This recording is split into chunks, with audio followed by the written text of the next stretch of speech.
আজকে টপিক্সের বিষয় হলো পিএইচ। পিএইচ শব্দটি এভাবে লেখা হয়, small লেটারে P R capital লেটারে H. আসলে পি এর উপর এটা সূচক হিসেবে বা পাওয়ার হিসেবে ব্যবহার হচ্ছে না। পিএইচ শব্দটি আসলে এসেছে ডেনমার্কের বিজ্ঞানী সরেনসেন এই শব্দটি প্রথম ব্যবহার করে। পিএইচ শব্দটি আসলে অনেক ভাষায় অনেকভাবে এসেছে, যেমন এটাকে ফরাসি ভাষায় বলা হয়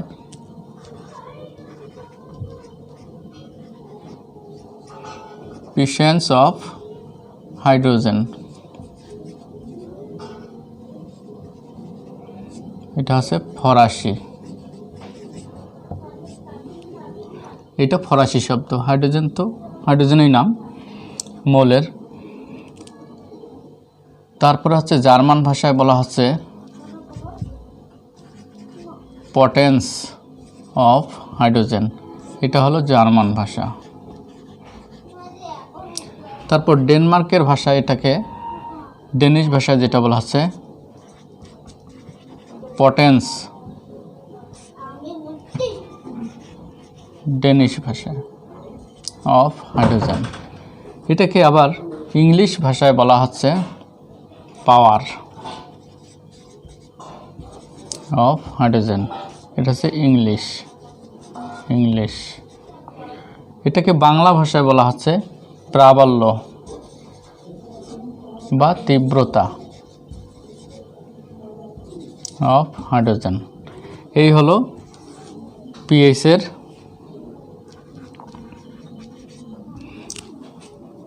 পিএইচ শব্দটি কোথা থেকে এসেছে তার কয়েকটা বিষয় তুলে ধরা হলো। তো আসলে যাই থাক না কেন, এগুলোর প্রতিটারই একটাই অর্থ হচ্ছে যে কোনো একটা দ্রবণের মধ্যে হাইড্রোজেন আয়নের বা হাইড্রোজেনের তীব্রতা বা হাইড্রোজেনের পরিমাণ কতটুকু আছে এই জিনিসটাকে আসলে প্রকাশ করা হয়ে থাকে। তো পিএইচের আমরা সংজ্ঞা যদি দিতে যাই তাহলে হচ্ছে কোনো দ্রবণে হাইড্রোজেন আয়নের মোলার ঘনমাত্রা ঋণাত্মক লগারিদমকে পিএইচ বলা হয়। গাণিতিকভাবে আমরা পিএইচ লিখতে পারি, তাহলে হচ্ছে পিএইচটা হচ্ছে হাইড্রোজেন আয়নের মোলার ঘনমাত্রা, থার্ড ব্র্যাকেট দেওয়া আছে মোলার ঘনমাত্রা লগ এর ঋণাত্মক ভ্যালু। তাহলে কোনো দ্রবণে হাইড্রোজেন আয়নের মোলার ঘনমাত্রা ঋণাত্মক লগারিদমকে পিএইচ বলা হয়। পিএইচ শব্দটি অর্থাৎ পিএইচ টার্মটি ব্যবহার করা হয়েছে বিশেষ কিছু গাণিতিক সুবিধার্থে। যেমন কোনো একটা দ্রবণে যদি হাইড্রোজেন আয়নের ঘনমাত্রা থাকে, হাইড্রোজেন আয়নের ঘনমাত্রা ধরে নিলাম যে হাইড্রোজেন আয়নের ঘনমাত্রা রয়েছে 1.0 × 10⁻⁵ এত মোল পার লিটার। তো এই ভ্যালুটা একটু জটিল, বা যে সময় আজকে থেকে 100 বা 200 বছর আগে যখন এই টার্মটি এসেছে, 200 বছর আগে, তখন আসলে প্রযুক্তির এত উৎকর্ষ বা কম্পিউটারের এত উন্নতি সাধন হয়নি। সেই সময় আসলে এই ভ্যালুগুলো ইউজ করা কষ্টকর হতো। যেমন চা খেতে গিয়ে 1 ফোঁটা চা পড়লো বা পানি খেতে গিয়ে 1 ফোঁটা পানি পড়লো, এই ভ্যালুটা অর্থাৎ ঋণাত্মক চার্জটা উঠে গেল, তখন কিন্তু চেঞ্জ হয়ে যাচ্ছে মানটা। তো এই ঋণাত্মক ভ্যালুগুলোকে বা এরকম ধরনের জটিল মানগুলোকে সহজ করার জন্য পিএইচ টার্মটি ব্যবহার করা হয়েছে। তাহলে যদি এই ভ্যালুটাকে আমরা এইখানে ইউজ করি তাহলে হচ্ছে -log 1 × 10⁻⁵, এই মানটা আসে আসলে 5। তো দেখো যে কত সুন্দর একটি কি হচ্ছে অঙ্ক আসলো, যেখানে কোনো ঋণাত্মক ভ্যালু নেই। তাহলে এই ঋণাত্মক ভ্যালুটাকে অ্যাভয়েড করার জন্যই এবং সংখ্যাটাকে সহজ করার জন্যই আসলে পিএইচ টার্মটি এসেছে। 0.1 mHCl এর পিএইচ কত? খুব সহজ বের করা। যেহেতু অ্যাসিডটা হচ্ছে তীব্র অ্যাসিড, এটাকে যদি আমরা বিয়োজিত করি তাহলে সম্পূর্ণরূপে আয়নিত থাকবে। তাহলে এখানে হাইড্রোজেন আয়নের যে ঘনমাত্রাটা আমরা পাবো এর যে ঘনমাত্রা হাইড্রোজেন আয়নের ঘনমাত্রা একই হবে। তাহলে 0.1 m, এরও ঘনমাত্রা 0.1 m। অতএব আমরা বলতে পারি হাইড্রোজেন আয়নের ঘনমাত্রা হলো 0.1 m। তাহলে পিএইচ সমান হচ্ছে মাইনাস লগ হাইড্রোজেন আয়ন। তো আমরা এখানে তখন ব্যবহার করব মাইনাস লগ 0.1, এটার মানটা হচ্ছে 1। অতএব 0.1 m, এই ছেলের পিএইচ মান হচ্ছে 1। 0.5 m সালফিউরিক অ্যাসিডের পিএইচ কত, এই মানটিও বের করতে গেলে আমাদের এর থেকে হাইড্রোজেন আয়ন কী পরিমাণ বের হয় এটা আমাদের দেখতে হবে। তাহলে এটাও তীব্র অ্যাসিড, সম্পূর্ণরূপে আয়নিত থাকে। তো একটা অ্যাসিডের অণু আয়নিত হলে দুইটা হাইড্রোজেন আয়ন তৈরি হয় আর একটা সালফাইড আয়ন তৈরি হয়। তো আমাদের দরকার হাইড্রোজেন আয়নের ঘনমাত্রা। এর ঘনমাত্রা যদি 0.5 m হয়, তাহলে এর ঘনমাত্রা হচ্ছে 2.5 m। অর্থাৎ আমাদের এখানে যেটা পাচ্ছি সেটা হচ্ছে হাইড্রোজেন আয়নের ঘনমাত্রা হচ্ছে 1.0 m। তো তাহলে পিএইচ সমান মাইনাস লগ হাইড্রোজেন আয়ন সমান মাইনাস লগ 1। লগ 1 এর মান হচ্ছে 0, সুতরাং 0.5 m সালফিউরিক অ্যাসিডের পিএইচ মান হলো 0। 0.1 m সোডিয়াম হাইড্রোক্সাইডের পিএইচ কত? সোডিয়াম হাইড্রোক্সাইডের কিন্তু হাইড্রোজেন আয়ন নেই, তাহলে ক্ষারের পিএইচ এর ক্ষেত্রে আমরা পিওএইচ আগে বের করব। তাহলে এটার আমরা ঘনমাত্রা যদি বের করি, এর বিয়োজন, এটাও কিন্তু তীব্র তড়িৎ বিশ্লেষ্য। তো এটা সম্পূর্ণরূপে আয়নিত হলে হাইড্রোজেন আয়ন আর ওএইচ আয়ন, এখানে সোডিয়াম আয়ন ও ওএইচ আয়ন, এখানে কিন্তু কোনো হাইড্রোজেন আয়ন নেই। তাহলে এটা সম্পূর্ণরূপে যেহেতু আয়নিত হয়, সুতরাং এর যে ঘনমাত্রা ওএইচ আয়নের ঘনমাত্রাও কিন্তু একই হবে। তো যাদের ক্ষেত্রে হাইড্রোজেন আয়ন নেই, অর্থাৎ ক্ষার দ্রবণ, তাদের পিএইচ মান নির্ণয় করার আগে পিওএইচটা নির্ণয় করতে হবে। তাহলে এখানে আমরা যেভাবে পিএইচ বের করা হয়, পিওএইচও কিন্তু একইভাবে বের করা হয়। তাহলে অতএব প্রথমে আসি পিওএইচ। পিওএইচটা হচ্ছে ওএইচ আয়নের ঘনমাত্রা ঋণাত্মক লগারিদমকে পিওএইচ বলা হয়। তো মাইনাস লগ 0.1 যদি বসাই দিই তাহলে এটার মান হবে 1। অতএব ক্ষার দ্রবণের পিএইচ নির্ণয়ের জন্য আমাদের এটা একটা সূত্র বের করতে হয়, সেটা হচ্ছে পানির বিয়োজন ধ্রুবক থেকে বের করা হয়। অন্য কোনো এক লেকচার এটা তোমরা পাবা।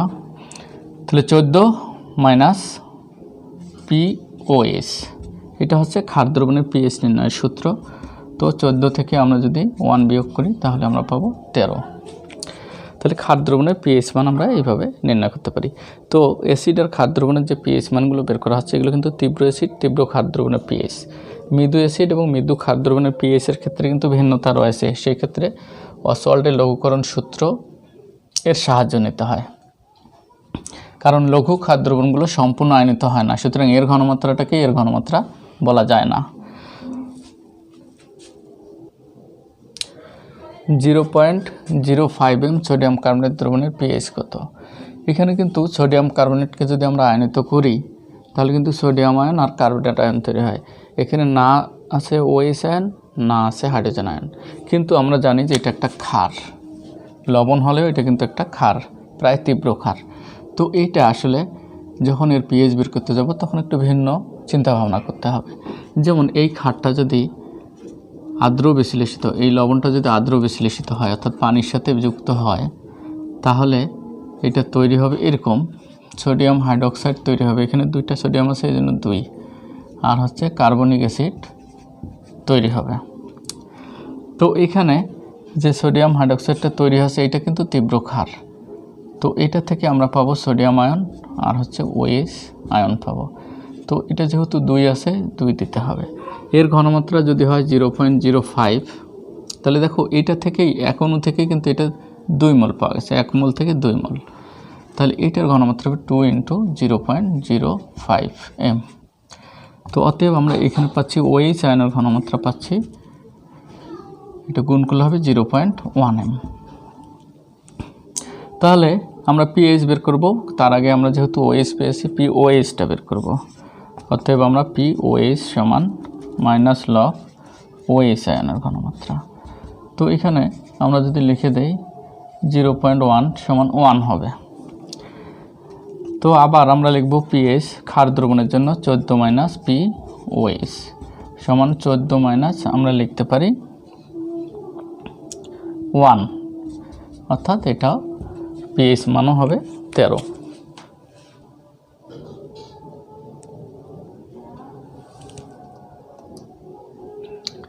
কোনো দ্রবণের পিএইচ মান 3 হলে ওই দ্রবণে হাইড্রোজেন আয়নের ঘনমাত্রা কত, অর্থাৎ পিএইচ মান দেওয়া আছে, হাইড্রোজেন আয়নের ঘনমাত্রা এটা বের করতে হবে।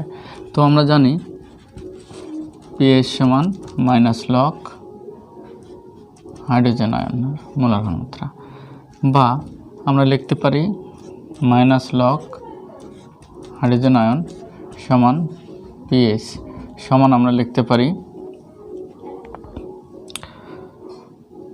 এই পিএইচের মানটা দেওয়া আছে 3, বা আমরা লিখতে পারি লগ হাইড্রোজেন আয়ন সমান হচ্ছে -3, বা আমরা এটা লিখতে পারি লগটাকে যদি আমরা এন্টি লগ দিয়ে গুণ করি, অর্থাৎ লগ ইনভার্স দিয়ে যদি গুণ করি, এই যে লগ ইনভার্স আবার লগ হাইড্রোজেন আয়ন সমান আমরা এটা লগ ইনভার্স দিয়ে গুণ করলাম, তাহলে এই যে লগ ইনভার্স আর লগ এটা উঠে যাবে, এটার মান হচ্ছে 1। তো অতএব আমরা পাচ্ছি হাইড্রোজেন আয়ন সমান, এটাকে যদি আমরা ক্যালকুলেশন করি তাহলে এটা হবে 0.001। তাহলে আমরা যেটা পাচ্ছি সেটা হচ্ছে ওই দ্রবণে হাইড্রোজেন আয়নের ঘনমাত্রা আমরা পাচ্ছি 0.001 m, অর্থাৎ মোল পার লিটার।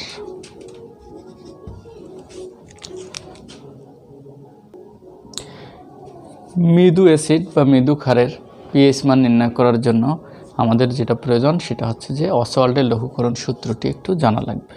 তাহলে অসওয়াল্ডের লঘুকরণ সূত্র থেকে আমরা সেখানে হাইড্রোজেন আয়নের ঘনমাত্রা, বিয়োজন মাত্রা এবং বিয়োজন ধ্রুবকের মানগুলো সম্পর্কে ধারণা পাবো। এরপর এই মানগুলো ব্যবহার করে আমরা পিএইচ মান নির্ণয় করতে পারবো। তাহলে এখন তোমরা আসো অসওয়াল্ডের লঘুকরণ সূত্র। সূত্রটা আসলে নাম হচ্ছে লঘুকরণ সূত্র। লঘু মানে হচ্ছে পাতলা করা। কোন একটা দ্রবণ পাতলা করলে কি হয়, তাহলে মৃদু তড়িৎ বিশ্লেষ্যের দ্রবণ লঘু করলে কি হয়, এটাই সূত্র। হ্যাঁ, তাহলে সূত্রটা হচ্ছে মৃদু তড়িৎ বিশ্লেষ্য। আচ্ছা, মৃদু তড়িৎ বিশ্লেষ্য যেমন আছে মৃদু অ্যাসিড, তারপর মৃদু ক্ষার, মৃদু লবণ যেমন সিলভার ক্লোরাইড, অর্থাৎ কম যেগুলো আয়নিত হয় সেগুলো মৃদু অ্যাসিড, মৃদু ক্ষার। তাহলে মৃদু তড়িৎ বিশ্লেষ্য এর দ্রবণ লঘু করলে, হ্যাঁ লঘু যদি করি তাহলে লঘু করলে বিয়োজন মাত্রার কি প্রভাব, বিয়োজিত হার, হ্যাঁ বিয়োজন মাত্রার কি ঘটে আর কি, হ্যাঁ কি ঘটে, এই সূত্র থেকে আমরা এটাই জানতে পারবো যে বিয়োজন মাত্রার কি ঘটে। তাহলে অসওয়াল্ডের সূত্রটা বলছে যে মৃদু একটা তড়িৎ বিশ্লেষ্য যেমন হচ্ছে মৃদু অ্যাসিড অথবা ক্ষার বা মৃদু বা কম আয়নিত হয় সেই ধরনের লবণ যদি দ্রবণ পাতলা করি তাহলে কি হয়, এটা ঘন দ্রবণের ক্ষেত্রে কি হয়, পাতলা দ্রবণের ক্ষেত্রে কি হয়, এটার আমাদের একটা প্রমাণ। তো মনে করি নাই যে একটা মৃদু অ্যাসিড, এই কাজটা করতে গেলে আমাদের মনে করে নিতে হবে যে আমাদের প্রথম কাজটা আছে, মনে করি HA একটি মৃদু অ্যাসিড, তাহলে এর বিয়োজন, হ্যাঁ অ্যাসিডটির বিয়োজন নিম্নরূপ। এটা সম্পূর্ণ আয়নিত থাকে না আংশিকভাবে আয়নিত থাকে, এই তো যদি আংশিক বিয়োজিত থাকে তাহলে আমাদের উভমুখী চিহ্নটা ব্যবহার করতে হয়। এই যে এরকম বিয়োজিত থাকে তাহলে উভমুখী চিহ্ন আছে। এখন আমরা যদি মনে করি এটা প্রাথমিক অবস্থায় নিয়েছিলাম 1 মোল, ধরে নিলাম যে এটা প্রাথমিক অবস্থায় 1 মোল, তো এইটার সোজা কিন্তু আমি এখানে লিখতেছি প্রাথমিক অবস্থায় এটা ছিল, ধরে নিলাম যে 1 মোল ছিল। তো প্রাথমিক অবস্থায় যখন আমি কাজ করতে যাব তখন কিন্তু এটা বিয়োজন হয়নি, মনে করিলাম যে আমি শুরু করব, পানি ওর মধ্যে ঢেলে দেয়নি, বিয়োজন হয়নি, তাহলে মনে করলাম এই অবস্থায়, তাহলে এইটা কিন্তু 0 0 থাকবে। শুরুতে ধরো হাইড্রোজেন আয়ন আর হচ্ছে অ্যানায়ন এ মাইনাস, এটা 0 0 ছিল। সাম্যাবস্থায় অর্থাৎ বিক্রিয়াটা বিয়োজিত হতে হতে একসময় আর বিয়োজিত হচ্ছে না, যতটুকু হওয়ার বিয়োজিত হয়ে গেছে, ওই অবস্থাটা মনে করো সাম্যাবস্থায়। তাহলে সাম্যাবস্থায় এর থেকে কিছু শুরুতে কোনো একটা তুমি কাজ করতে গেছো, তো এই জিনিসটা নিয়েই তো তুমি কাজ করতেছো, শুধু এইটা ছিল। এগুলো কি শুরুতে তৈরি হয়েছে? হয়নি। এই জন্য দেখো প্রাথমিক অবস্থায় মানে যখন একেবারে স্টার্ট দিবা, কাজ শুরু করবা, তখন কিন্তু এটাই থাকবে, এগুলো থাকবে না। তো এটা পুরো একমূল ছিল, আস্তে আস্তে দ্রবণের মধ্যে এটা ভেঙে বিয়োজিত হয়ে গেছে, হয় এগুলো কিছু তৈরি হয়েছে, হতে হতে এক সময় আর এগুলো তৈরি হচ্ছে না, মানে যতগুলো তৈরি হওয়ার হয়ে গেছে। তাহলে এগুলো এপাশেও আছে এপাশেও আছে, এরকম একটা অবস্থাকে বলা হচ্ছে সাম্যাবস্থা। সাম্যাবস্থায় মনে করিলাম যে এখান থেকে এক্স পরিমাণ বিয়োজিত হয়ে গেছে, তাহলে 1 - x, এইখানে 1 মোল ছিল, 1 মোলের মনে করো কিছু অংশ সেটা এক্স পরিমাণ বিয়োজিত হয়ে গেছে, তাহলে বাকি থাকবে x মোল। তাহলে এটা কমলো না বাড়লো? এটা কমে গেল। তাহলে এই যে x মোল ভেঙে গেল, এক্সটা কিন্তু এখানে তৈরি হবে, তাই না? তাহলে এটা তৈরি হবে x মোল, এটাও তৈরি হবে x মোল। কি বুঝছো? তাহলে এক্সটা কি জিনিস? এক্সটা হচ্ছে বিয়োজন মাত্রা। পাশে এখানে সাইড নোট লিখে রাখো, এক্স হলো বিয়োজন মাত্রা, বিয়োজন মাত্রা, এক্সটা হলো বিয়োজন মাত্রা। তো বিয়োজন মাত্রাটা আসলে কি, এটা তোমাদের এটা শেষ করে এখন পরে কিছুক্ষণ পর বলবো বিয়োজন মাত্রা। ক্লিয়ার? এরপর এটা কিন্তু মল। তো মনে করে নিলাম যে দ্রবণের আয়তন ছিল ভি লিটার, তাহলে এইটাকে আমরা যদি ভি লিটার, যদি আমরা যদি ধরি দ্রবণের আয়তন, হ্যাঁ, দ্রবণের আয়তন ভি লিটার হলে, হ্যাঁ, দ্রবণের আয়তনটা যদি ভি লিটার হয়, তাহলে এই মোলটাকে আয়তন দিয়ে ভাগ করলে কি হয় বলতো? মোল ভাগ আয়তন। আচ্ছা, তাহলে উপরে হলো মোল আর নিচে আয়তনটা লিটার, তাহলে মোল পার লিটারকে কি বলে? ঘনমাত্রা, মোলার ঘনমাত্রা বলে কিনা? তো আমরা আমরা যদি এই জিনিসটাকে ভি দিয়ে ভাগ করি, তাহলে 1 - x, এখানে আমি ধরলাম ভি, তাহলে এটা হলো মোল পার লিটার, এটাকেও আমি এক্স দিয়ে ভাগ দিলাম, একই আয়তন যেহেতু, তাহলে এটাও ওই আয়তনের মধ্যে আছে, এরাও ওই আয়তনের মধ্যে আছে, তাহলে এরাও হবে মোল পার লিটার। এটাও হলো x by v mole per litre. তো এই সবগুলোই আমরা যেটা পেলাম সেটা হচ্ছে মোল পার লিটারে আমরা হিসাব করলাম। এখন তোমরা একটু দেখো যে মনে করো 1 - x, এটা থাকলো, 1/v লেখা যায় কিনা? এটাকে কি এইভাবে লেখা যায়? তাহলে এই যে 1 মানে কি বোঝাচ্ছে? 1 মোল বোঝাচ্ছে উপরে, আর ভি মানে কি? লিটার। তাহলে 1 মোলের জন্য ঘনমাত্রাটাকে বলা হচ্ছে মোলার ঘনমাত্রা। ভালো করে শোনো, 1 মোলের জন্য ঘনমাত্রাটাকে বলা হচ্ছে মোলার ঘনমাত্রা। তাহলে এই যে এইটুকু আমরা যদি চিন্তা করি যে 1/v, এটা 1 মোলের জন্য ঘনমাত্রা, 1 মোল মোল পার লিটার হচ্ছে, তাহলে এটাকে আমরা বলবো মোলার ঘনমাত্রা। তো মোলার ঘনমাত্রাটাকে এই জিনিসটাকে সি দিয়ে প্রকাশ করা হয়। তাহলে এই জায়গায় আমরা লিখতে পারি 1 - x ইন্টু সি, লিখতে পারি কিনা? Mole per litre, x into C mole per litre, x into C mole per litre. তাহলে আমরা এখানে কি পেলাম? 1/v সমান সি ধরলাম। সি কি জিনিস? সি হলো মোলার ঘনমাত্রা, সি হলো মোলার ঘনমাত্রা, অর্থাৎ 1 মোলের জন্য যে ঘনমাত্রা সেটাকে বলা হচ্ছে মোলার ঘনমাত্রা। ওকে, এবার তাহলে তোমাদের এখানে লক্ষ্য রাখতে হবে, আমি দাগ দিয়ে দিচ্ছি কোনটা গুরুত্বপূর্ণ জিনিস। এই যে এই জিনিসটা গুরুত্বপূর্ণ, দেখো আমাদের কিন্তু পিএইচ বের করতে গেলে কি লাগে? হাইড্রোজেন আয়ন লাগে। তাহলে দেখো হাইড্রোজেন আয়নের ঘনমাত্রা, দেখো এটা কিন্তু ঘনমাত্রায় নিয়ে আসছি। প্রথমে ছিল মোল, এই যে মোল, আয়তন দিয়ে ভাগ দেওয়ার পরে হচ্ছে ঘনমাত্রা মোল পার লিটার। এখন দেখো এই জিনিসটা রাখলেও হবে। এখন দেখো আমরা এটাকে মোলার ঘনমাত্রা, মানে এটা হচ্ছে এক্স হচ্ছে বিয়োজন মাত্রা, এই দেখো এখানে লিখছি বিয়োজন মাত্রা, আর সিটা হচ্ছে ঘনমাত্রা, সি মানে হচ্ছে মোলার ঘনমাত্রা। তাহলে এক্স ইন্টু সি, হাইড্রোজেন আয়নের ঘনমাত্রা হচ্ছে, এটা দিয়ে আমরা প্রকাশ করতে পারি। মেশাবো এটা। হ্যাঁ, এরপর তোমরা একটু লক্ষ্য করো যে আমাদের কিন্তু পিএইচ বের করার পর্যন্ত আমরা চলে আসছি, কিন্তু লঘুকরণ সূত্রটা আমরা এখন আসলে দেখব কিভাবে আসে। এখন এইটা আমরা অ্যাসিডের যেহেতু বিয়োজন আমরা দেখলাম, তাহলে বিয়োজন মাত্রা, অ্যাসিডের বিয়োজন মাত্রা বিয়োজন ধ্রুবক, আমরা এটাকে বলবো অ্যাসিডের বিয়োজন ধ্রুবক। এই যে কে এ, এটাকে আমরা বলবো অ্যাসিডের বিয়োজন ধ্রুবক। তো কোনো একটা অ্যাসিডের বিয়োজন ধ্রুবক বা কোনো কিছুর বিয়োজন ধ্রুবক নির্ণয় করতে গেলে আসলে ওই পাশে কি ছিল, এই পাশে ছিল হাইড্রোজেন আয়ন আর অ্যানায়ন ছিল। বিক্রিয়কগুলোর ঘনমাত্রা লিখতে হয় উপরে হাইড্রোজেন আয়ন আর ছিল অ্যানায়ন, আর উৎপাদের ঘনমাত্রা নিচে লিখতে হয় নিচে এইচ এ।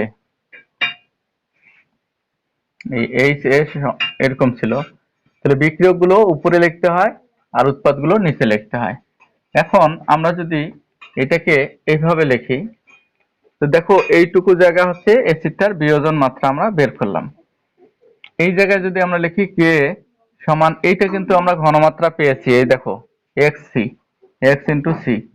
এর ঘনমাত্রাও পেয়েছি আমরা x into c. H A এর ঘনমাত্রা one minus x into c আমরা পেয়েছি। এখন সি আর সি কিন্তু একটা কাটা যাবে, তাহলে বা কে এ সমান x square c one minus x.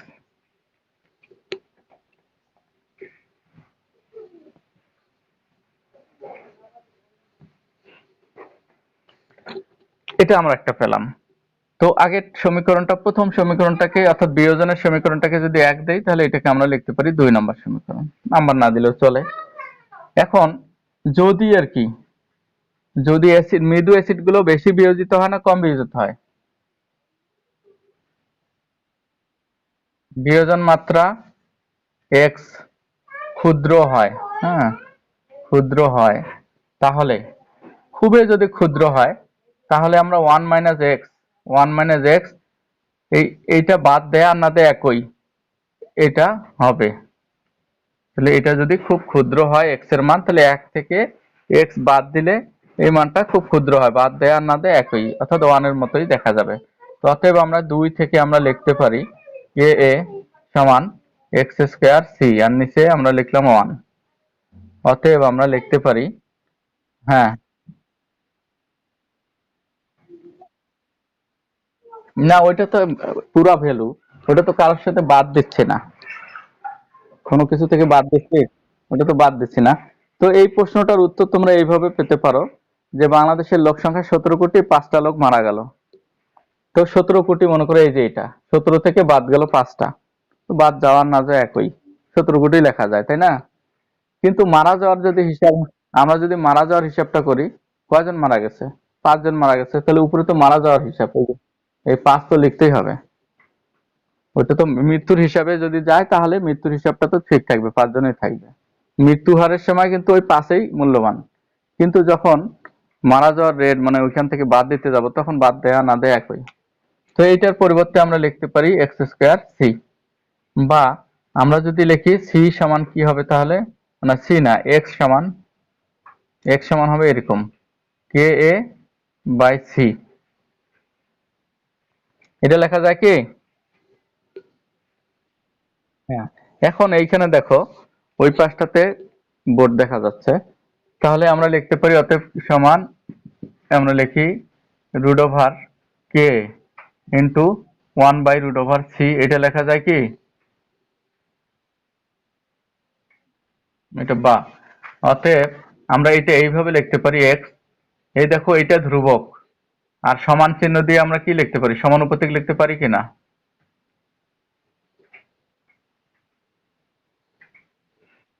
হুম, তাহলে আমরা বলতে পারি মৃদু অ্যাসিডের বিয়োজন মাত্রা, এটা এক্সটাকে কিন্তু আমরা ধরছিলাম বিয়োজন মাত্রা, মৃদু অ্যাসিডের বিয়োজন মাত্রা দ্রবণের ঘনত্বের বর্গমূলের ব্যস্তানুপাতিক। তাহলে আমরা এটা মানে হেডলাইন এখন লিখতে পারি, এটাই সূত্র মৃদু অ্যাসিডের। তাহলে অতএব এইখান থেকে আমরা পাচ্ছি যে অতএব মৃদু অ্যাসিডের মৃদু অ্যাসিডের বিয়োজন মাত্রা বিয়োজন মাত্রা কিন্তু এক্স অথবা আলফা, আলফা ধরা যায়। বিয়োজন মাত্রা দ্রবণের ঘনত্বের বর্গমূলের ব্যস্তানুপাতিক।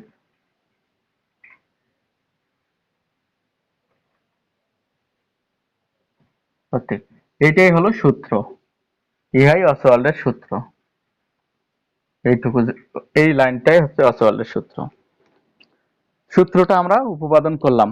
তো এটা থেকে আমরা কি বুঝতে পারি যে বিয়োজিত হওয়ার ক্ষমতা ঘনমাত্রা বাড়লে বাড়ে না কমে? হ্যাঁ, কমে কমে। হ্যাঁ, ব্যস্তানুপাত মানে উল্টাটা। ঘনমাত্রা তাহলে দ্রবণ যত ঘন হবে তার বিয়োজিত হওয়ার ক্ষমতা তত কমে যাবে। মৃদুগুলোর ক্ষেত্রে, তীব্রগুলো তো সম্পূর্ণ আয়নিত থাকবে, ওর উপর কোনো প্রভাব নাই। কিন্তু যেগুলো কম আয়নিত হয় সেই দ্রবণটা যদি ঘন করি তাহলে আয়নিত হওয়ার ক্ষমতা কমে যায়, আর যদি পাতলা করি, যত পাতলা করব আয়নিত হওয়ার ক্ষমতা বাড়বে। এমনকি যদি অসীম লঘুতায় নিয়ে যাই, অসীম লঘুতায় মৃদু তড়িৎ বিশ্লেষ্য তীব্র তড়িৎ বিশ্লেষ্যের ন্যায় আচরণ করে। অসীম লঘুতায়, অসীম লঘুতায় মৃদু তড়িৎ বিশ্লেষ্য, তড়িৎ বিশ্লেষ্য তীব্র তড়িৎ বিশ্লেষ্যের ন্যায় আচরণ করে।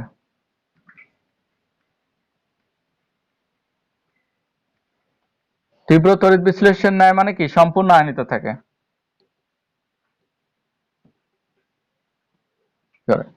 তাহলে আমরা যদি একটা পুকুরের মধ্যে 1 ফোঁটা মৃদু অ্যাসিড দেই, ভালো করে শোনো, একটা পুকুরের মধ্যে 1 ফোঁটা মৃদু অ্যাসিড, মৃদু অ্যাসিড কিন্তু ভিনেগার, ওই যে অ্যাসিটিক অ্যাসিড, 1 ফোঁটা যদি অ্যাসিটিক অ্যাসিড দেই তাহলে সম্পূর্ণ আয়নিত হবে। এক পুকুর পানির মধ্যে বা সাগরের মধ্যে 1 ফোঁটা ফেলে দিলাম, ওইটা অসীম লঘুতা কিনা? তাহলে অসীম লঘুতায় মৃদু অ্যাসিড গুলো বা মৃদু তড়িৎ বিশ্লেষ্য গুলো তীব্র তড়িৎ বিশ্লেষ্যের মতো আচরণ করে, অর্থাৎ সম্পূর্ণ আয়নিত থাকে। এটাই হলো অসওয়াল্ডের লঘুকরণ সূত্র। এবার আসি আমরা বিয়োজন মাত্রা যে বিষয়টা, অত যদি বলো,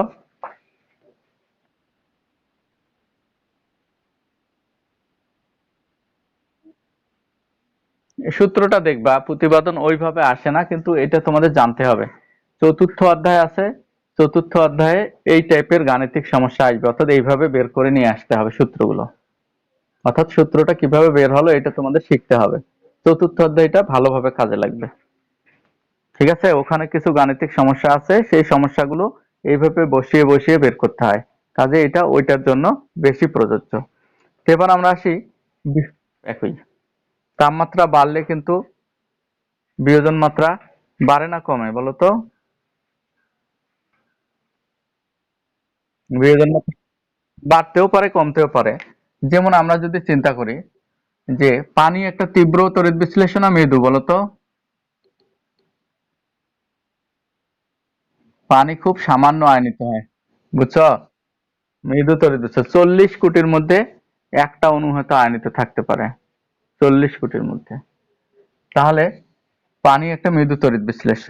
যদি পানির আমরা চিন্তা করি, এই যে পানির কে ডাব্লু মনে হচ্ছে হাইড্রোজেন আয়ন আর কি ওএইচ আয়ন, এইটার ঘনমাত্রা কত? 25 ডিগ্রি সেন্টিগ্রেডে কে ডাব্লিউ এর মান ছিল 1 × 10⁻⁴।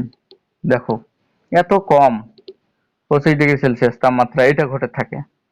এখন আমরা যদি এই জিনিসটা দেখো তো, এটা বিয়োজন বিক্রিয়া না সংযোজন বিক্রিয়া?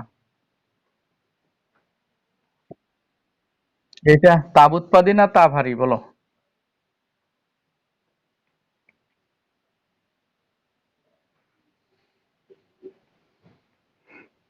বন্ধন ভাঙলে, বন্ধন ভাঙলে তাপ উৎপন্ন হয় না তাপ শোষণ হয় বলো?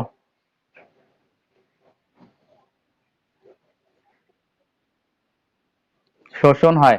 এই দেয়ালে মনে করো ইট আছে, ইটটা তুমি ভেঙে বের করবা, তাহলে ইটটা বের করার সময় তোমাকে শক্তি দিতে হবে না? তোমার গায়ের শক্তিটা ওই ইটের মধ্যে যাবে কিনা? তাহলে শক্তি ভাঙার সময় শক্তি দিতে হয়, আর গঠনের সময় শক্তি নির্গত হয়। দালানের ঘর যখন তৈরি করি তখন ওখানে বিক্রিয়া হয়, হয়ে শক্তি বের হয়। এই জন্য বিল্ডিং এর কাজ করলে পানি দিতে হয়, পানি দিলে শক্তিটা যত ঠান্ডা করব ওখান থেকে তত শক্তি বের হবে। আর শক্তি বের হলে মজবুত হবে তত বেশি। তাহলে যে বিক্রিয়াগুলো ভেঙে যায়, দেখো এখানে পানি ভেঙে হাইড্রোজেন ওএইচ হয়েছে, যেগুলো বিয়োজন, এই বিক্রিয়াগুলোকে বিয়োজন বিক্রিয়া বলে। আর বিয়োজন বিক্রিয়াগুলোতে কি হয়, শক্তি শোষণ হয়। আর যদি সংযোজন হতো, এর উল্টাটা হতো, হাইড্রোজেন আয়ন আর ওএইচ আয়ন মিলে পানি হতো, তাহলে এখানে বন্ধন গঠন হচ্ছে, তখন এটা তাপ উৎপাদী হতো। এটা মাথায় রাখবা, যে বিক্রিয়াগুলো বন্ধন ভাঙে সেগুলো তাপহারী, আর যেগুলো বন্ধন গঠন হয় সেগুলো তাপ উৎপাদী। তাহলে এইটা ডেল এইচ এর মান প্লাস না মাইনাস? এটা প্লাস হবে, তাহলে এটা তাপ উৎপাদী। হ্যাঁ, না তাপহারী, এই জন্য এটা পজিটিভ। এখন লাসাটিলিয়ে নীতি অনুসারে বলা আছে, কোন একটি বিক্রিয়া যদি তাপ উৎপাদী তাপহারী হয়, তাহলে ওই বিক্রিয়াটাতে যদি তাপ দেই, বিক্রিয়াটা সামনের দিকে যাবে না পিছনের দিকে যাবে?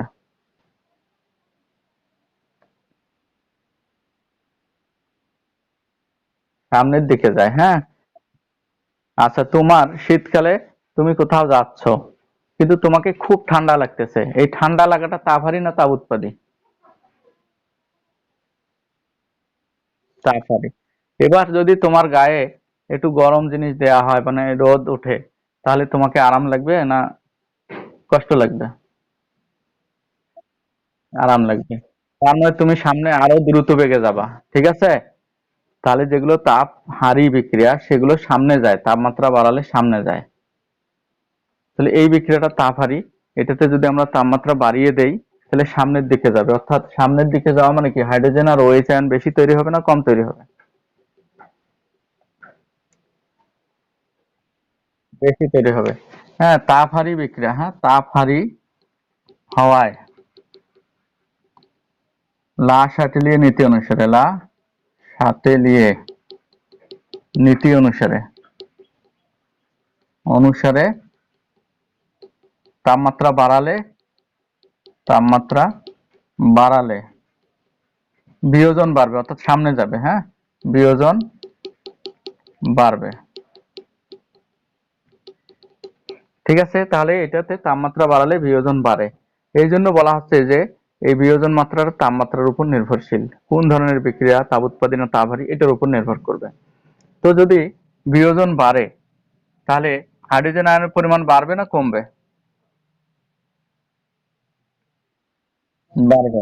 বাড়বে, ফলে হাইড্রোজেন আয়ন বাড়বে। হ্যাঁ, ফলে এইচ আয়ন বাড়বে। আর এইচ আয়ন বাড়লে কি হবে?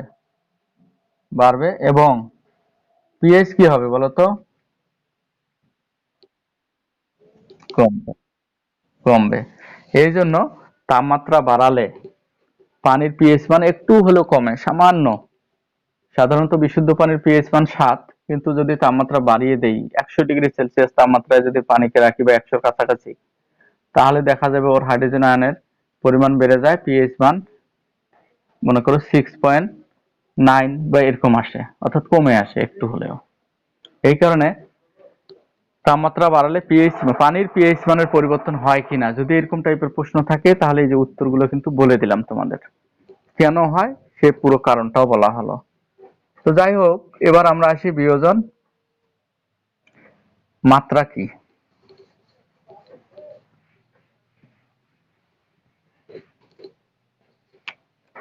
বিয়োজন মাত্রার সংজ্ঞাটা তোমরা এইটা জিনিস দেখলেই হবে, বিয়োজন মাত্রাকে এক্স অথবা আলফা এইটা দিয়ে প্রকাশ করা হয়।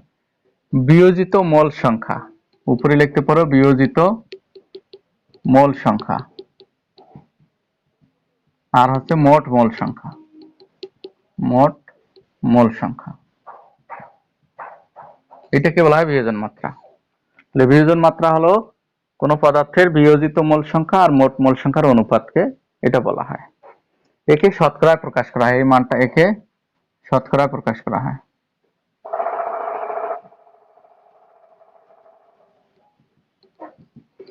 ধরে নিলাম যে কোনো একটা পদার্থ 1 মোল নিয়েছি, 1 মোল হতে যদি আমাদের 0.1 মোল বিয়োজিত হয়, বিয়োজিত হলে, হ্যাঁ আমরা লিখতে পারি আলফা বা এক্স সমান, উপরে কি লিখবো, বিয়োজিত মোল সংখ্যা কত, 0.1, আর মোট মোল সংখ্যা কত ছিল, 1 মোল।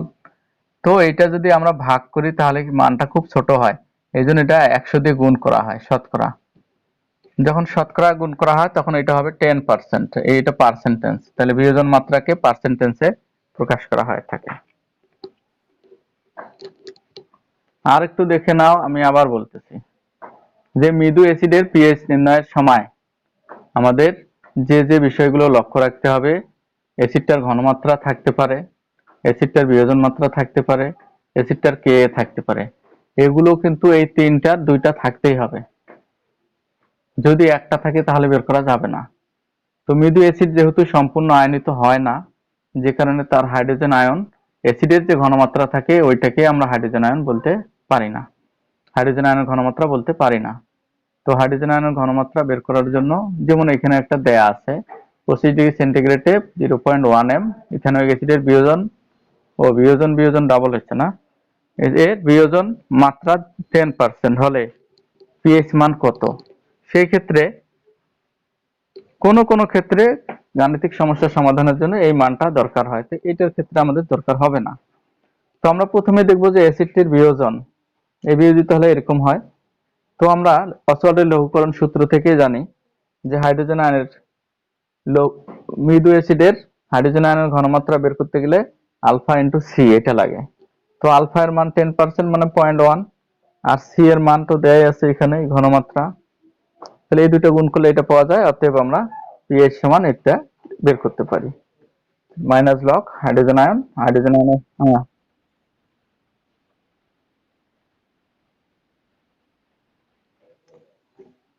এটা বের করার সিস্টেমটা তোমরা ক্যালকুলেটর ছাড়া পিএইচটা কিভাবে হলো, তাহলে এখানে মাইনাস লগ আমরা তো এটা বসালাম, এই জিনিসটা তোমরা একটু দেখো, এটা 10⁻³ লেখা যায় কিনা, যায়। তার লগের ক্ষেত্রে 10 ভিত্তিক যে লগগুলো এই পাওয়ারটা সামনে আসে কিনা, মাইনাস তো একটা আছেই, ইন্টু -3টা আসলো সামনে, বাকি থাকলো কি লগ 10, তাই না? দেখো এটা 3 হলো, আর এই লগ 10 এর মান কিন্তু 1।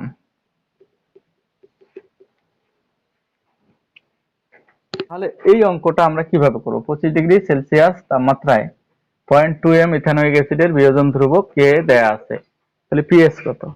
তো এখন দেখো তোমাদের ওইখানে কয়েকটা সূত্রের কথা বলছিলাম, কিন্তু এক নম্বর ছিল হাইড্রোজেন আয়নের ঘনমাত্রা বের করার জন্য অসওয়াল্ডের লঘুকরণ সূত্রে আমরা আলফা ইন্টু সি পেয়েছিলাম। তারপরে আমরা এক্স সমান, এক্স বা আলফা সমান কি বের করছিলাম, √K/C বের করছিলাম কিনা, এরকম ছিল। হ্যাঁ, এই দুইটা কিন্তু মনে রাখতে হবে তোমাদের। তো মৃদু অ্যাসিডের বিয়োজন মাত্রা আমরা এখন অঙ্কটা করার সময় লিখবো। ইথানোয়িক অ্যাসিড একটা মৃদু অ্যাসিড, মৃদু অ্যাসিডের আমরা জানি মৃদু অ্যাসিডের বিয়োজন মাত্রা, এটা আলফা বা এক্স যাই ধরো না কেন, বিয়োজন মাত্রা সমান K/C। তো কে এর মান তো দেয়াই আছে 1.8 ইন্টু 10⁻⁵, আর সি এর মান আমরা জানি 0.2 আছে। এখন তোমাদের কাজ, আমার কোনো কাজ নেই, ক্যালকুলেটর চাপো, অ্যান্সার বের করো। সেটা হলো যে আলফা বা বিয়োজন মাত্রা এর মান হচ্ছে 0.021। এবার আবার আমরা এখন এটা যখন পেয়ে যাব, আমরা কিন্তু হাইড্রোজেন আয়নের ঘনমাত্রা পাইনি, আবার মৃদু অ্যাসিডের জন্য হাইড্রোজেন আয়নের ঘনমাত্রা সমান আলফা ইন্টু সি। তো আলফা এর মান পেয়ে গেছি 0.021, সি এর মান দেয়া আছে এখানে 0.2। এবার তোমরা হিসাব করো কত আসে।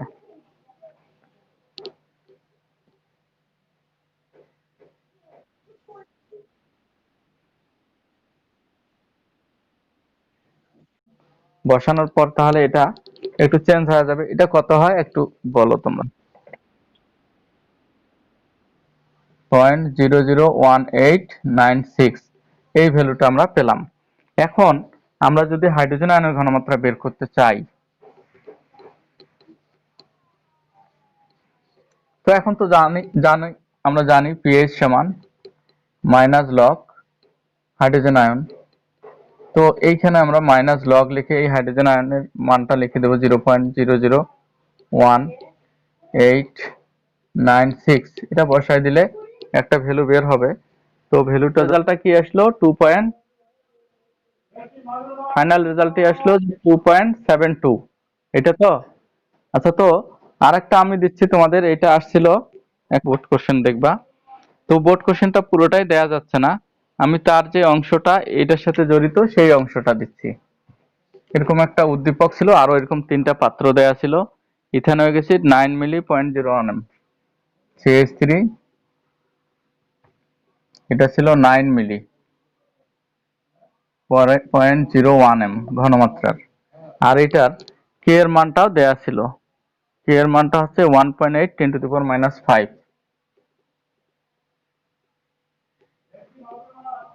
1.8 10⁻⁵, এটা দেয়া ছিল। তো বলছে যে এটার পিএইচ মান কত, অ্যাসিডটির পিএইচ মান কত, অ্যাসিড দ্রবণের পিএইচ নির্ণয় করো। ধরো এগুলো কিন্তু বোর্ড প্রশ্ন আসে। এটা ছিল এ পাত্র, এ পাত্রের অ্যাসিড দ্রবণটির পিএইচ মান নির্ণয় করো। তো এই অ্যাসিডটা মৃদু অ্যাসিড না তীব্র অ্যাসিড? তাহলে তোমাদের কিভাবে বুঝবা যে অ্যাসিডটা মৃদু অ্যাসিড? তাহলে তোমাদের বোঝার উপায় হচ্ছে একটাই, যদি প্রশ্নের মধ্যে কে দেয়া থাকে, তাহলে মৃদু অ্যাসিড বোঝার উপায় হচ্ছে হয় কে এর মান দেয়া থাকবে অথবা আলফা মানে পার্সেন্টেজ দেয়া থাকবে। এই দুইটা থাকলেই বুঝতে হবে যে এটা মৃদু অ্যাসিড। এই দুইটা নাই, ধরে নেবে এটা তীব্র অ্যাসিড।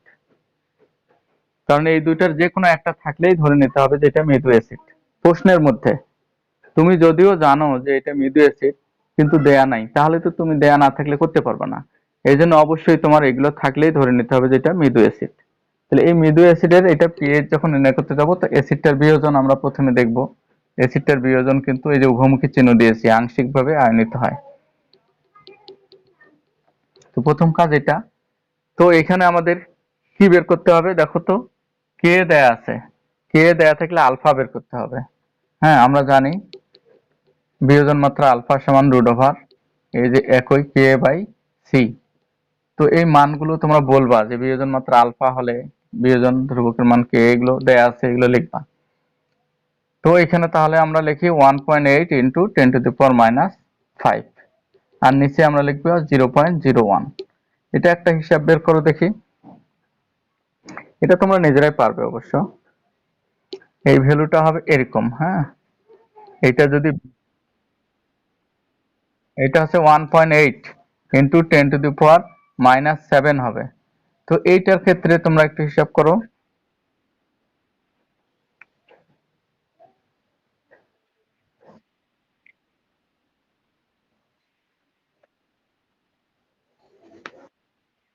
কত আসে।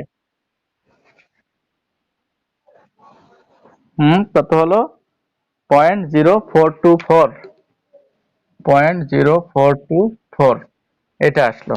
তো যখন এটা চলে আসবে তখন আরেকটা কাজ আমাদের করতে হবে। সেই কাজটা হচ্ছে এখন কার ঘনমাত্রা বের করব? এখন আমরা বের করব হাইড্রোজেন আয়নের ঘনমাত্রা। অতএব অতএব আমরা লিখব মৃদু অ্যাসিডের ক্ষেত্রে হাইড্রোজেন আয়নের ঘনমাত্রা সমান আলফা ইন্টু সি। আলফা এর মান আমরা পেয়ে গেলাম 0.0424 ইন্টু সি 0.01, এটা বের হলো। তো এটা যদি গুণ করি তাহলে 0.00424 এম। এখন আমাদের যেটা কাজ হবে, পিএইচ সমান -log হাইড্রোজেন আয়ন। তো হাইড্রোজেন আয়নের মানটা আমরা তো এটাই বসাবো, লগ এটা হবে 0.00424। এটা বসিয়ে দেখো কত আসে আর কি।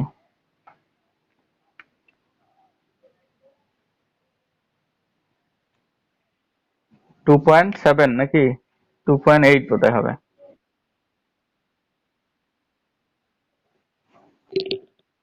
হ্যাঁ হ্যাঁ আসছে, ওদের এটাও আছে।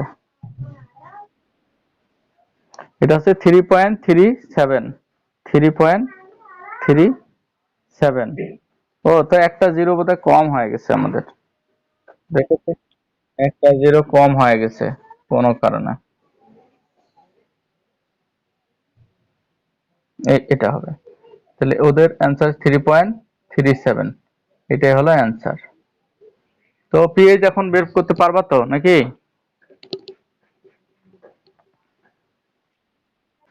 তাহলে কারেকশনের জায়গায় কোনটা থাকলো? কারেকশনের জায়গা ছিল ওই যে আলফা এর মানটা ওখানে রুট ওভার দিয়ে আমরা 7 লিখছিলাম, ওই জায়গায় হবে 3, 1.8 ইন্টু 10⁻³ তো অ্যামোনিয়াম হাইড্রোক্সাইডের পিএইচ দেয়া আছে আর ঘনমাত্রা দেয়া আছে। এরকম একটা পাত্র আছে, আরো 2-3টা পাত্র আছে। অ্যামোনিয়াম হাইড্রোক্সাইড এর পিএইচ মান দেয়া আছে, পিএইচ মানটা হলো 8.5, 8.5 আর এটার ঘনমাত্রা দেয়া আছে 0.01 এম, 0.01 এম। যদি এটা দেয়া থাকে তাহলে ওরা বলছে যে এ দ্রবণের বিয়োজন ধ্রুবক নির্ণয় করো, অর্থাৎ এই দ্রবণের অ্যামোনিয়াম হাইড্রোক্সাইডের বিয়োজন ধ্রুবক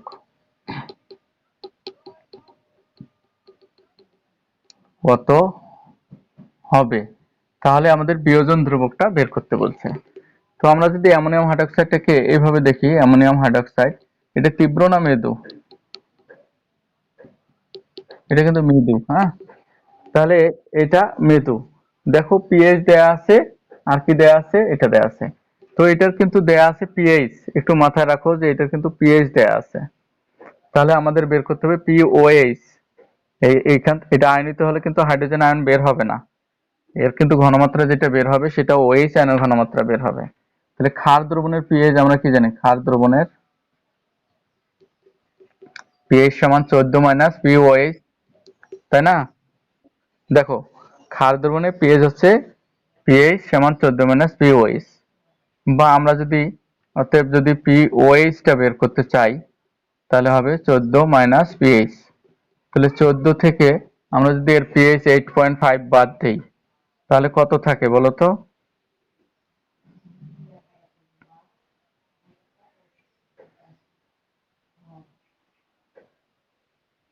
কত হয়? 5.5 নাকি?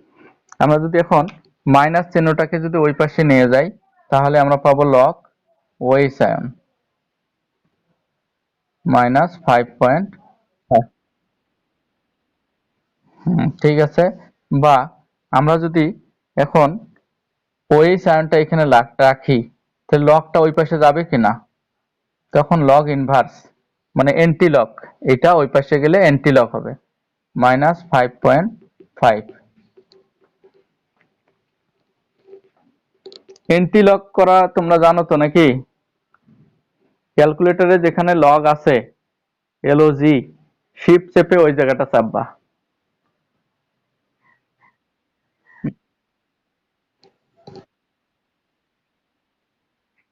ওরে বাবা, এতগুলো! 0.5টা জিরো!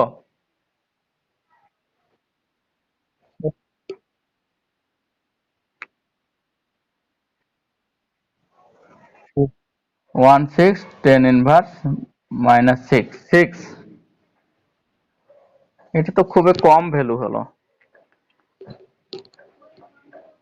এটা বোধহয় ঠিক হয়নি, তোমরা আরেকটু চেষ্টা করো দেখি। হ্যাঁ, এই মানটাই হবে 3.16 ইন্টু 10⁻⁻6। তবে এই জায়গাগুলো যখন তোমরা করবা তখন ভ্যালু 3-4টা দশমিকের পর বেশি করে নেওয়ার চেষ্টা করবা। 3.16 ইন্টু 10⁻⁻6 এটা পাচ্ছি। এটা কিন্তু মৃদু, নাই ক্ষারটি হচ্ছে মৃদু ক্ষার। লেখা দেখা যাচ্ছে কিনা বলো? অ্যামোনিয়াম হাইড্রোক্সাইড একটি মৃদু ক্ষার, এটা একটা মৃদু ক্ষার, এটা আমরা জানি। এখন মৃদু ক্ষারের সময় অতএব আমরা লিখব ওএইচ আয়নের ঘনমাত্রা, আমরা যদি লিখি ওএইচ আয়ন আলফা ইন্টু সি কিনা, এটা এটা আচ্ছা, অথবা আমরা এটা লিখতে পারি বিয়োজন মাত্রা আলফা সমান, দেখো মৃদু ক্ষারের জন্য এটা আমরা লিখতে পারি কে বাই সি, এটা লিখতে পারি। তো তো আমাদের এখানে আসলে দেয়া আছে এই জিনিসটা, এইটা দেয়া আছে, তাহলে আমাদের কি বের করতে হবে? আলফা বের করতে হবে। বিয়োজন ধ্রুবকের কোনো একক হবে না, বিয়োজন ধ্রুব না, বিয়োজন ধ্রুবকের একক হবে। হ্যাঁ, বিয়োজন ধ্রুবকটার একক যদি তোমরা বের করতে চাও তাহলে কে কে বি হবে কিন্তু এটার ক্ষেত্রে এটা কে লেখছি তো, ক্ষারের জন্য বি লেখা হয়। কেবি সমান, দেখো তোমরা এইভাবে অ্যামোনিয়াম হাইড্রোক্সাইড ভেঙে গেলে অ্যামোনিয়াম আয়ন OH আয়ন হয়। তাহলে বিয়োজন ধ্রুবকটা কি হবে? উপরে হবে অ্যামোনিয়াম আয়নের ঘনমাত্রা আর হবে OH আয়নের ঘনমাত্রা, নিচে হবে অ্যামোনিয়াম হাইড্রোক্সাইডের ঘনমাত্রা। তো যদি তোমরা একক বের করতে চাও তাহলে দেখো এইটার একক মোল পার লিটার, এটারও মোল পার লিটার, এটারও মোল পার লিটার, তাহলে কি থাকবে? মোল পার লিটার কাটা যাবে। তাহলে হ্যাঁ, শুধু শুধু মোল পার লিটার এটা থাকবে। এটা এক এক ধরনের পদার্থের জন্য এক এক রকম হতে পারে, কারণ ওইটার বিয়োজিত হলে কয়টা মোল হবে এটা আমরা জানি না, যে কারণে বিয়োজন ধ্রুবকের ঘনমাত্রা নির্দিষ্ট করে আমরা হঠাৎ করে বলতে যাব এটা ভুল হতে পারে, এই জন্য আগে তোমাকে দেখতে হবে এর এককটা কি হবে। আর দেয়া থাকলে তো সমস্যা নেই। তো আমরা এইটা পেলাম। হ্যাঁ দেখো, তাহলে আমরা এই যে যে দুইটা সূত্র পেয়েছি, এই দুইটা সূত্র ব্যবহার করে প্রথম সূত্রটা দিয়ে আমরা কি বের করব? আলফা বের করব। তাহলে যে মৃদু অ্যাসিডের OH আয়নের ঘনমাত্রা সমান আলফা ইন্টু সি, অতএব আলফা সমান হচ্ছে OH আয়নের ঘনমাত্রা ইন্টু সি। তো OH আয়নের ঘনমাত্রা আমরা পেয়ে গেছি, নিচে দেয়া আছে দেখো 3.16 ইন্টু 10⁻⁻6। সি এর মান আমরা পেয়েছি, এখানে দেয়া আছে 0.01। তো এটা যদি ভাগ করি তাহলে এখানে দুইটা শূন্য কমে যাবে, 3.16 ইন্টু 10⁻⁻4।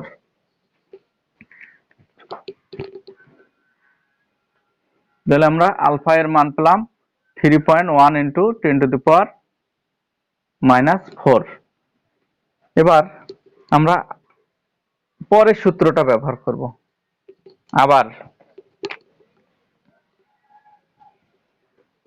আলফা সমান √k/c। দেখো আলফা সমান √k/c।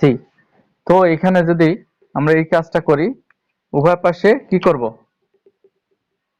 আলফা স্কয়ার সমান k/c হবে কিনা?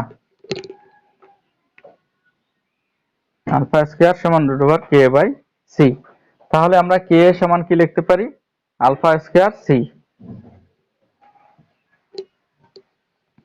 তাহলে এই লাইনটাকে আমরা যদি উপরে চিন্তা করি, অতএব আলফা সমান, আলফা না, কে এ হবে না, এগুলো কে বি দাও, ক্ষার হলে বি লিখতে হয়, কে লিখতে লিখতে অভ্যাস হয়ে গেছে। অতএব কে বি সমান আলফা স্কয়ার সি। তো আলফা স্কয়ারের মান আমরা এই যে এটা পেয়েছি না, আলফা 3.16 ইন্টু 10⁻⁻4, সি এর মান হচ্ছে 0.01। এইবার তোমরা হিসাব করলেই পেয়ে যাবা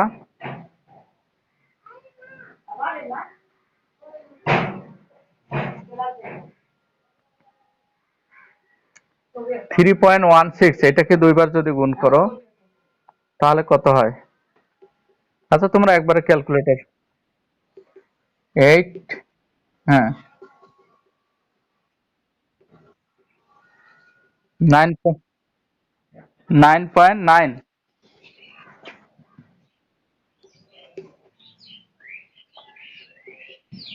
10 ইনভার্স 10। আচ্ছা এইটার একক কি বের হবে? কেবি এর ওই যে বের করে দেখালাম, মোল পার লিটার, এইটা অ্যান্সার।